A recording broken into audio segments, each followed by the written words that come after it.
Good morning, everybody. Hopefully you guys are doing okay. If we could start with some green checks in chat, and if you have any questions from the learning guide or anything from the notes or anything like that from last day, I'd be happy to go through it. Today's lesson's pretty short. I think there's only like 3 or 4 examples, and some of the stuff we've done already, which is kind of nice. So we won't spend a ton of time on it, and if you guys have a bunch of questions, I can go through those. Another reminder, a couple things coming up.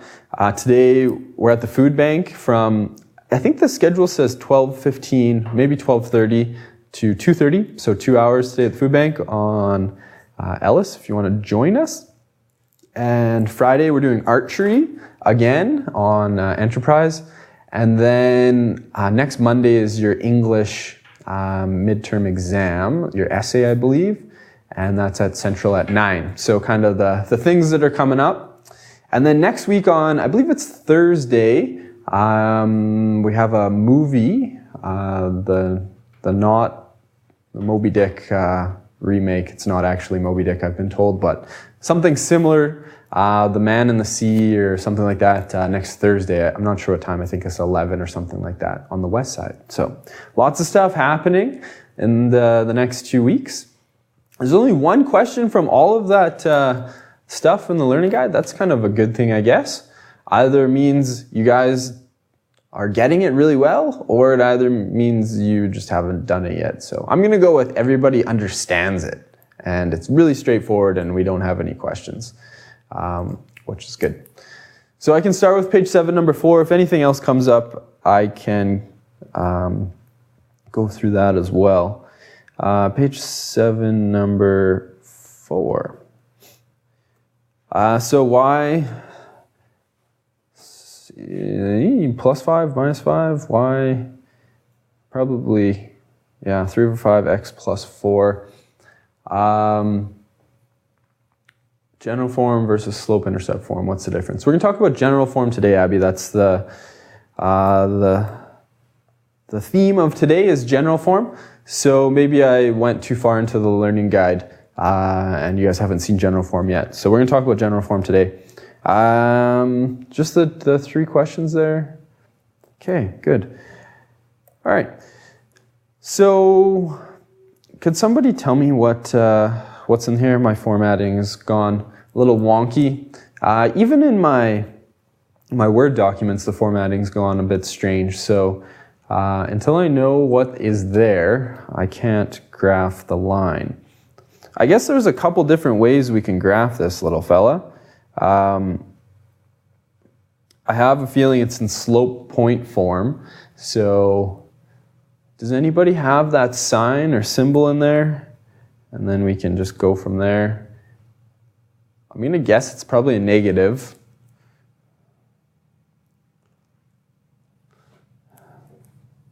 Let's just pretend it's a negative. So it looks like y minus 5, thank you, Taylor, is 3 over 5, x plus 4. All right, so this is already in slope point form.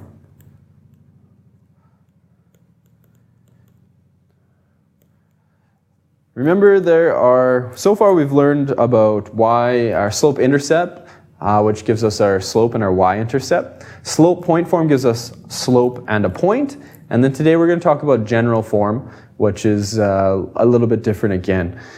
All right, so remember the general just slope point form, what it looks like is y minus y1 is m x minus x1, where some point is x1, y1.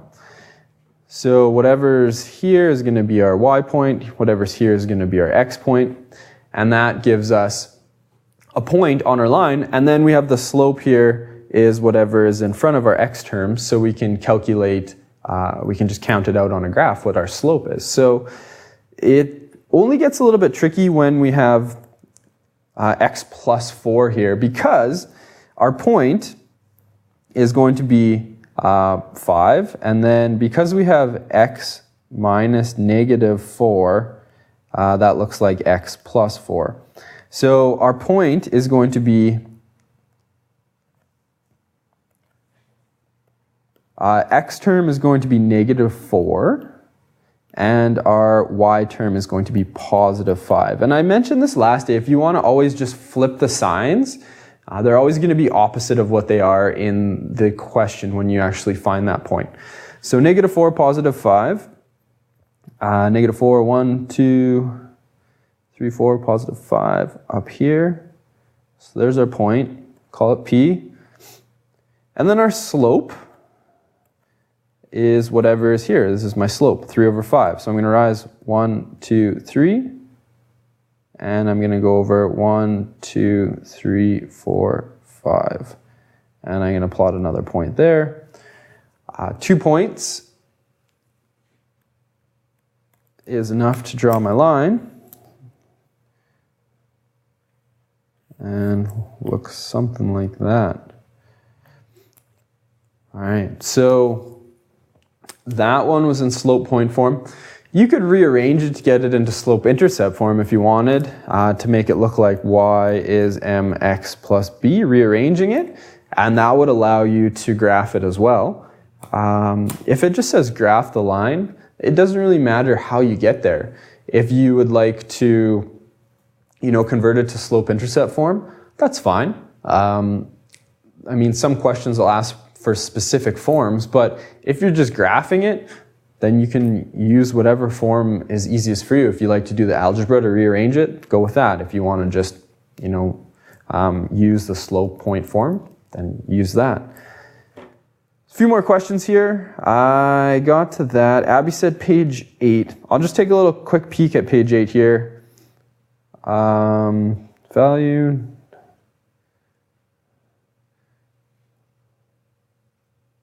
General form versus slope intercept form. Equation of a line. So this general form stuff, 9 and 10, we haven't gone through yet. So we'll go through that.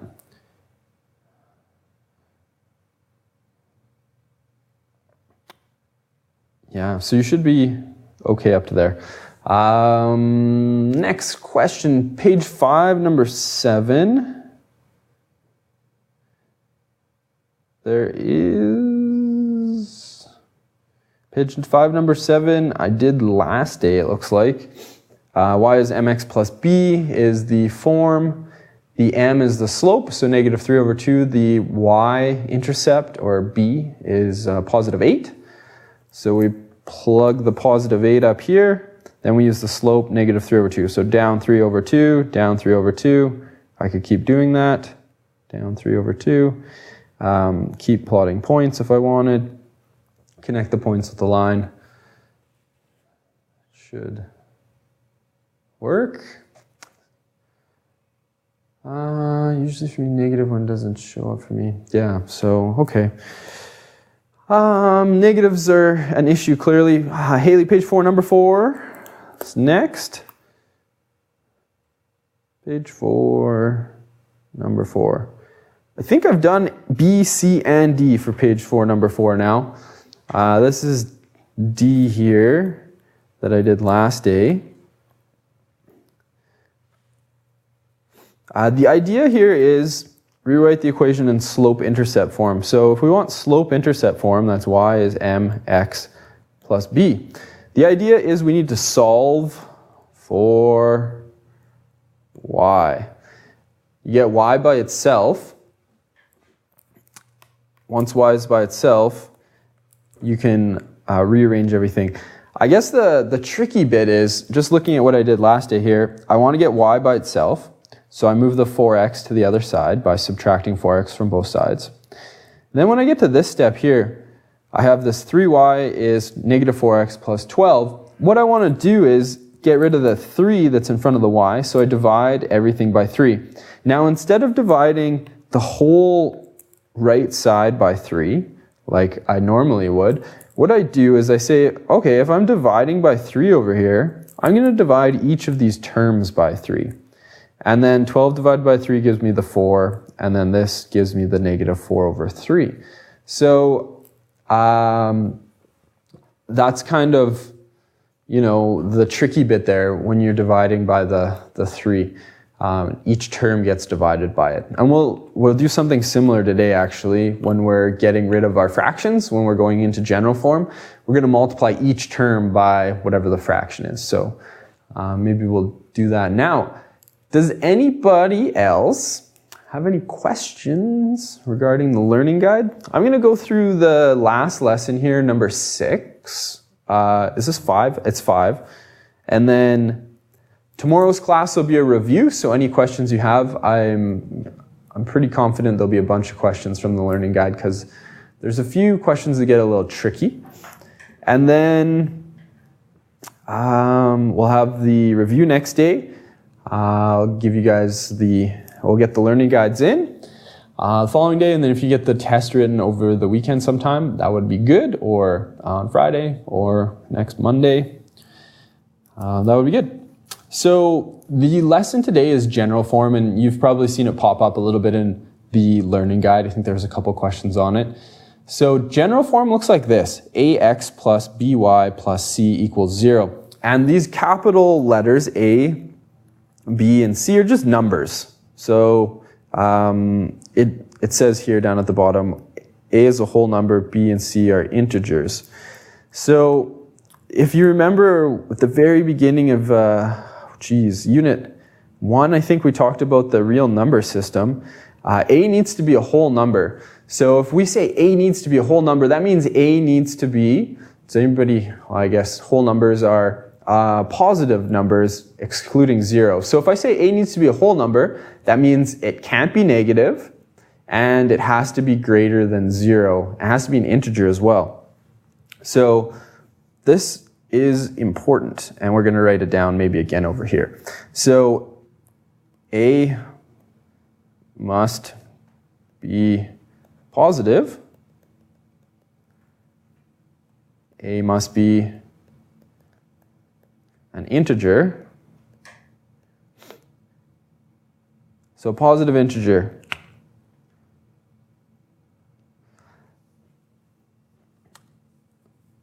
Okay, there's a couple other rules for converting something to general form.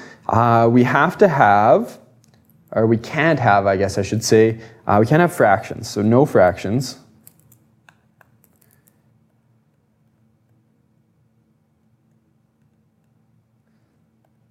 And it must be equal to 0.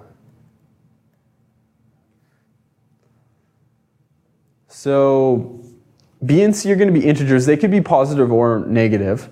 A has to be positive. These are kind of the tricky things with general form, is just essentially remembering the rules associated with it. So if you remember A needs to be a whole number or A needs to be a positive integer, everything has to be equal to 0. And I guess I should write down, they must be in correct order.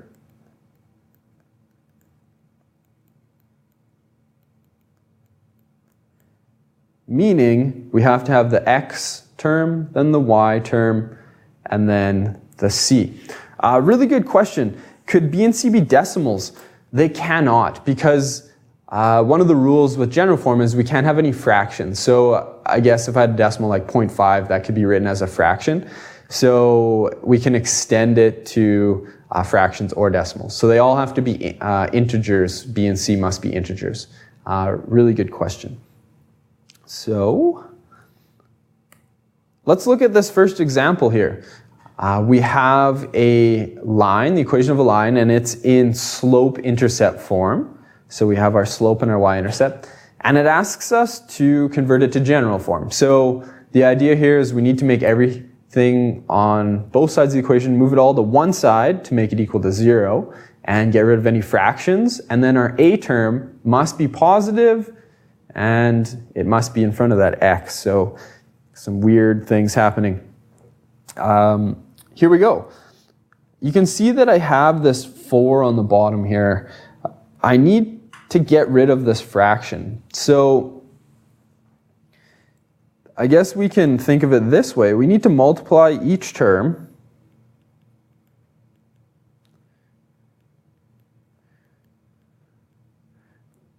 by 4 to get rid of the fraction.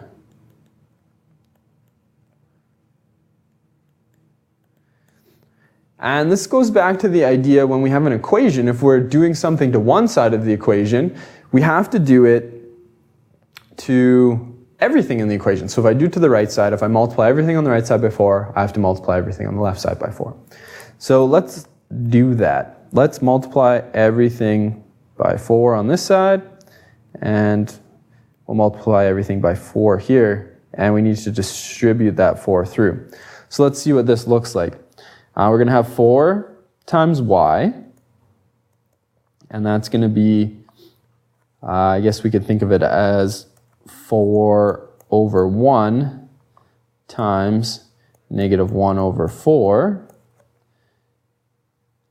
times x. And then we have plus 4 times the 3 that was already there. So I'm just multiplying everything by 4. Now, generally speaking, I wouldn't write out this step like this, but just because it's the first time we've seen it, we want to make sure we know what's going on in terms of the algebra here. So I guess I'll just rewrite everything. I have 4y here. The 4 is going to cancel here, and I'm going to be left with negative 1 times x, or negative x. All I'm left with here is this negative 1. And then over here, 4 and 3 gives me 12. Okay, I've gotten rid of my fractions. That was one of the requirements for general form. Other requirements is whatever's in front of my x term, we call it a, it has to be positive and it has to be a whole number. So right now it's a whole number. Or sorry, I guess it's an integer. It's negative 1 right now. If it's negative on the right side of my equation, if I want to make it positive, I'm going to move it to the left side because it's going to change the sign of it. So what I'm going to do is add x to both sides. And if I add x to both sides, I end up taking my x, which was negative, now it's positive. Now I know the order I need to write these things in. My x terms first, then my y term, and then just my constant, or just the number c. So what I'm going to do is I'm going to write it as x, which I just added to the left side, plus 4y equals positive 12. The last condition of general form is this guy here. We must be equal to 0. So I need to make everything on the right go away. So to move everything on the right to the other side, I'm going to subtract 12 from both sides. So I have this positive x plus 4y minus 12 is equal now to 0, because 12 minus 12 gives me 0. So now this looks like ax plus by plus c equals 0, and that is general form. I have my x term out front, then I have my y term, and then I have just c, a constant. And the constant in this case is just minus 12. So remember, b and c can be negative, but a, the first term, has to be a whole number. It has to be positive. So let's see if we can duplicate that and convert letter b here. Letter b is in slope point form. So we're given a point. Might be worth practicing. Our point is whatever's here. We're going to flip the sign. So that's going to be negative 2. And then we have negative 4, which is going to be positive 4. So our point is 4, 2. 4, negative 2, I should say. If we want to think of slope and point form. We want to get this into general form. So what we're going to do is, there's, I guess, a couple different ways you could do this. It doesn't really matter which way you choose. We could multiply everything by the 2 to get rid of the fraction, or we could distribute the 3 over 2 through the bracket and then get rid of the fraction after that. It doesn't matter which way you do it. There's many ways to do it. it just depends on how you want to do it. So what I'm going to do is I'm going to distribute this fraction through the bracket. So I'm going to have this y plus 2 on my left side is 3 times x over 2, and then 3 times 4, or 3 times 4 over 2.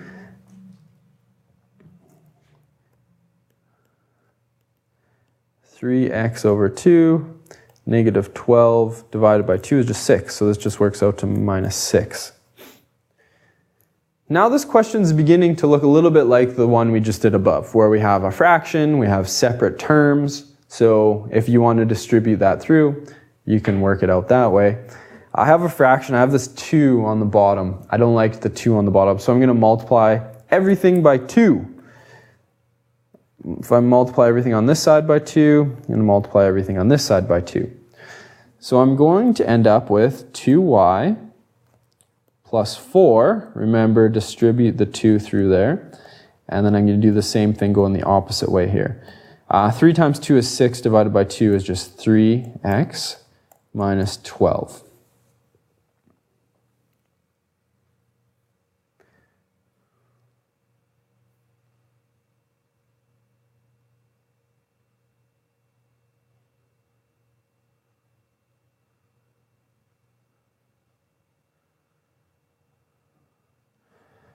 All right, carrying on, I need to get my x term in front, and if you think about it, it kind of is in front. If I can move all of this stuff here to the other side, that makes this side, the left side, equal to 0, then that's kind of what I'm hoping for. So instead of moving the 3x to the other side to make it negative, I'm just going to leave it on this side, and I'm going to move the 2y over and the 4 over to get a 0 on the left side.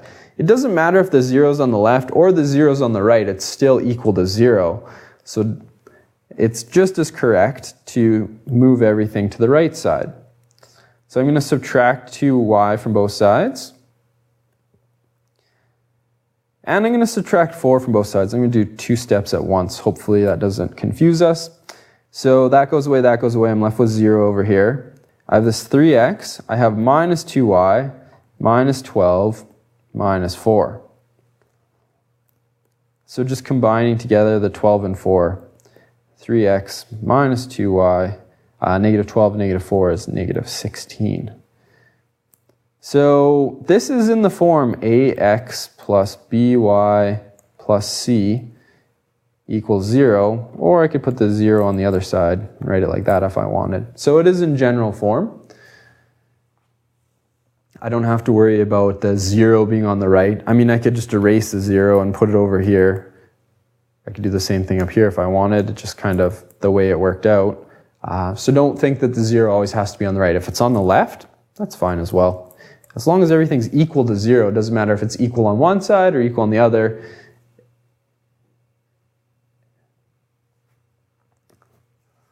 Abby, how did you start? Did you try to get rid of the fraction at the very beginning instead of distributing the 3 over 2 through the brackets? Maybe we'll take a second to look at doing it a different way. So we have y plus 2 is 3 over 2 x minus 4.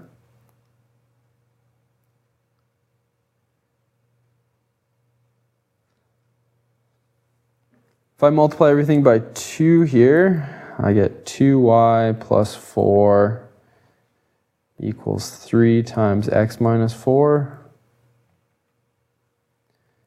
2y plus 4 is 3x minus 12. And then subtract 2y and subtract 4. 3x minus 2y minus 12 minus 4 is minus 16. Distribute them, move everything over to the right. 3 over 2 is negative, so I multiply everything by negative 1. Not sure. Got 3 over 2x minus 4 equals 0.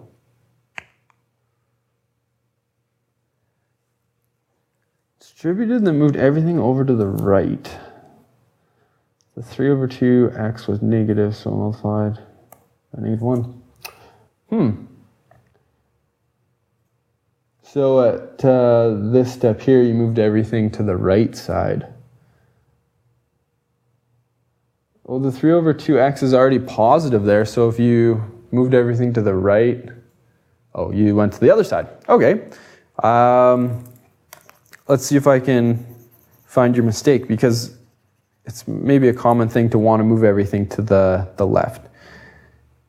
So let's go with y plus 2 is 3x over 2 minus 6. Then we move everything to the left, so we get negative 3 over 2x plus y plus 2 plus 6 equals 0. Negative 3 over 2x plus y plus 8 equals 0. And then I want to get rid of the fraction, the 2, and I want to get rid of the negative. So what I'm going to do is kill two birds with one stone, multiply everything by -2. That's going to change this to positive 3x minus 2y minus 16 is 0. And that's what I had before. So it might have just been a math mistake there, Abby, somewhere. And Ava's asking a similar type question here. If I move everything over to the left side, it's fine. You should end up at the same spot. The key here is to remember that whatever's in front of the x term must be positive, must be a whole number. Can't have any fractions here. So you're going to end up with the right answer. You could also end up with an answer that was like double or triple. So I could have something like 6x minus 4y minus 32 is 0. And then I would have to factor out a 2 because 2 is common to all those things. So this needs to be simplified still. If you end up with something that's a little bit, maybe sometimes double the answer, you can simplify it down a little bit further. That doesn't happen too often though. All right, I think we sorted it out.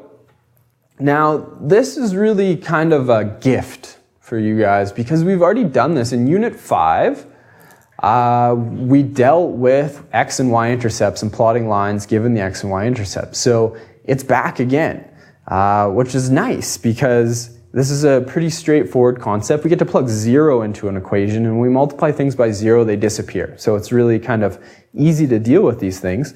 And it's an easy way to plot a line. Doesn't matter what unit we're in, Unit 5, Unit 6. If you want to plot a line, you can find the x-intercept and the y-intercept really quickly, generally speaking, and then you can go from there. So that's one really good thing about general form, is that we can find the intercepts quite quickly. So we have the equation of our line here, 3x plus 2y minus 18 equals 0, and we want to find the x-intercept. If you recall, when we're finding the x-intercept, we need to set y equal to 0 and solve for x. So that's what we're going to do. So if 3x plus 2y minus 18 equals 0, we're going to make y equal to 0. So if 3x plus 2, instead of y, now we have 0 minus 18 equals 0. So we just substituted a y equals 0. Now we're going to solve for x. All right, so we have 3x. This is just going to go away to give me 0. Minus 18 equals 0. Add 18 to both sides. Kind of running out of room, we'll go over here. 3x equals 18. Divide both sides by 3. X equals 6. So that gives me a point. My point is 6, 0. My x-intercept is 6, y is 0. So let's plot it. 1, 2, 3, 4, 5, 6. There we go. We have 6, 0 is that point. Now for the y-intercept. If we want to find the y-intercept, we're going to set x equal to 0 and solve for y. So we have 3x plus 2y minus 18 is 0. We're going to go 3 times 0 plus 2y minus 18 is 0. So really all we have is 2y minus 18 is 0. Add 18 to both sides and divide both sides by 2. I end up with y is equal to 9. So my second point is 0, 9. X is 0, y is 9. So we have a point way up here, and this is 0, 9. 2 points is enough to draw a line. Connect my points with a straight line. Notice here we didn't even need to figure out what the slope was. We started in general form, and from general form we can't identify the slope. In slope-intercept form and slope-point form, those both contain a slope. But general form, there's no slope there. But it doesn't matter. We can find the x and y intercepts really quickly, put them on, and then connect them with a line. So it's just one of these things we can do to plot these on a graph. All right, let's look at the last example here. And this is kind of what you guys will be looking at in terms of the learning guide. There's lots of questions like this on the learning guide, converting back and forth from one form to another. So because general form doesn't tell us the slope, sometimes a question will ask us to find the slope. So it says determine the slope of a line with the equation 5x minus 2y plus 12 is 0. And that is in general form.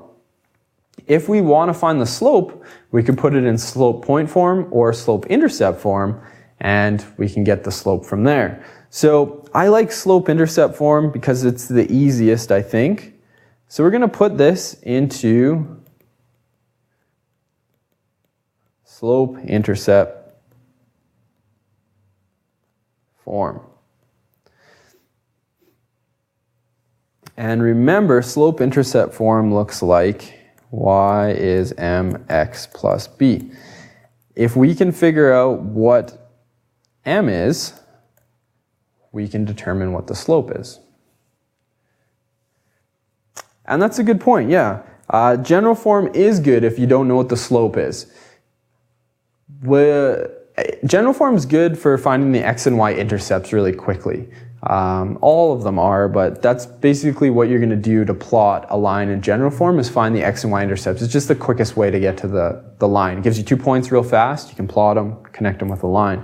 So general form is something you'll see further down the road. You don't use it a lot now. It's not as it doesn't make as much sense as slope point form or slope intercept form, but it is what it is.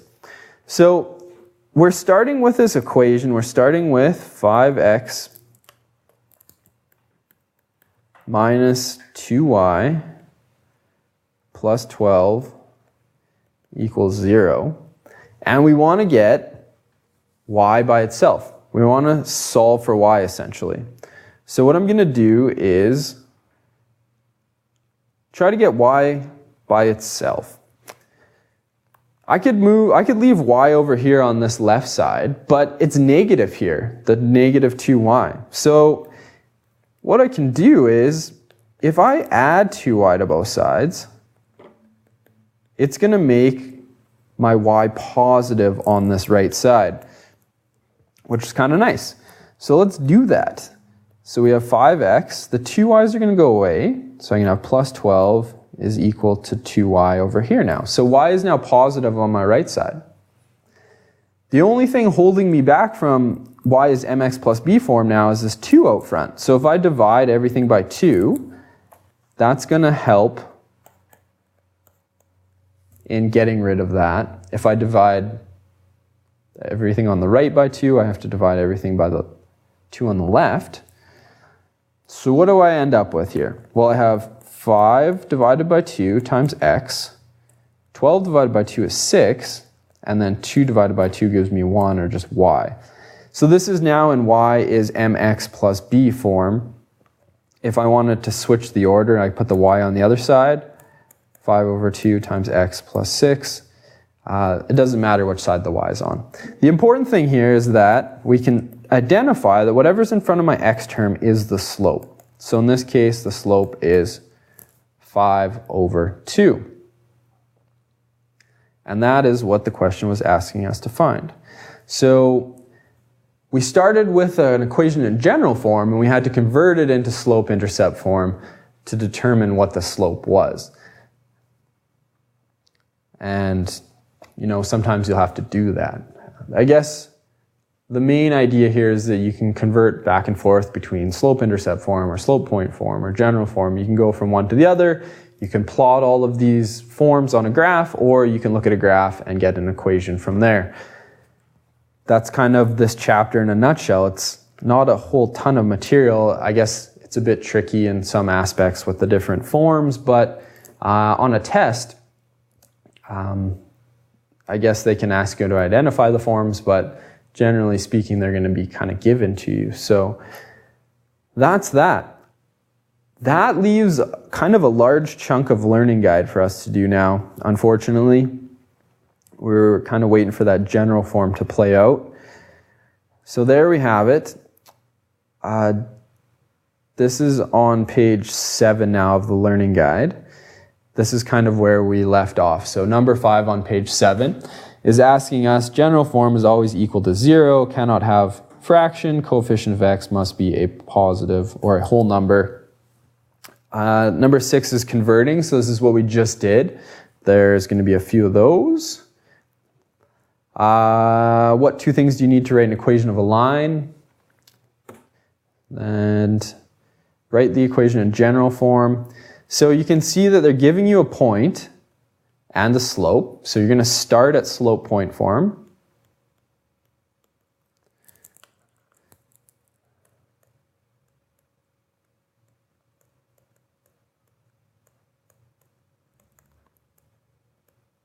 And then convert to general. It's kind of a 2-step deal.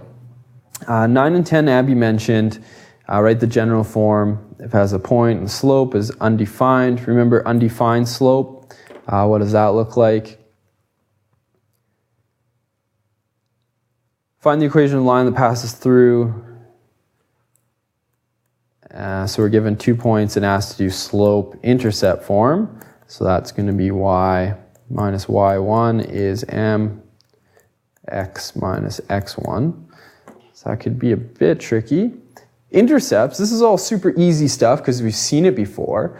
You want to find the x-intercept, make y equals 0, solve for x. You want to find the y-intercept, let x equals 0, solve for y.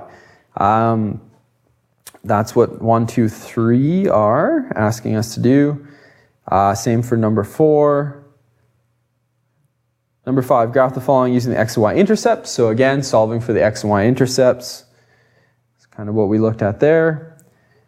Number 6 is a tricky question, but things that you should be able to do.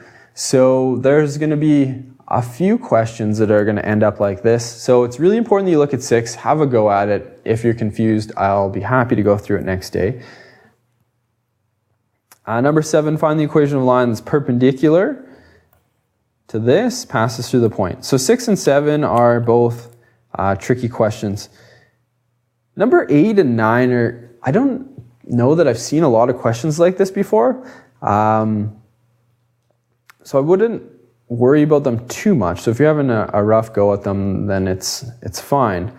They're just kind of strange in how they're wording it. So A is greater than 0, B is less than 0, C is greater than 0. So just like positive, negative, positive sort of stuff. Positive number, B is going to be a negative number, C is going to be a positive number. just kind of general case scenarios. So if that's the case, then what's going to happen with my slope? What's going to happen with this? What's going to happen with my y-intercept? So 8 and 9, don't worry about too much if you're having a rough time with those. And number 10, determine the equation of the line given an x-intercept, a y-intercept, and you're asked to figure it out in slope-intercept form. So number 10 is, again, a tricky one. So questions like 6 and 7 and 10, they're going to come up. They're tricky. They're hard questions, but you can do them if you take it a step at a time. Figure out the equation. Okay, now I have an equation. It's a parallel line. Okay, then my slope's going to be the same. Perpendicular line, my slope's going to be the negative reciprocal. So just kind of remembering the rules for perpendicular and parallel lines, remembering kind of the forms of the equations. They're hard questions. So I would like you to go through them, and then yeah, I'd be happy to do them, but I want you to look at them first. Kind of try to work through them on your own first. So I've finished kind of early today. I guess we have two options. I can put some time up on the clock and give you guys, maybe like 20 minutes to work and then answer any questions you have in the last 10 minutes. Or we can just call her a day here. You guys can work through this on your own, and then next day, tomorrow's class, we'll spend the whole class reviewing any questions you have. So what do you think? We'll put it to a vote. Who wants to have, 20 minutes to look at this stuff, and then I can help you today, or you can just work on it and then we'll pick back up tomorrow. First option. Option number 1, let's say 15 minutes to look at this stuff and then come back. Option number 2 is see ya tomorrow.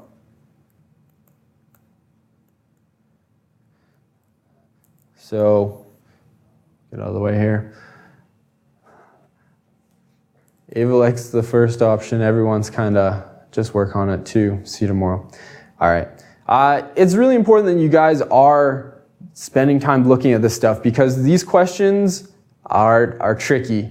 The x and y intercept stuff, straightforward. Converting, generally pretty straightforward, but the questions I mentioned, like 6 and 7 and 10, those are hard questions. So, all right.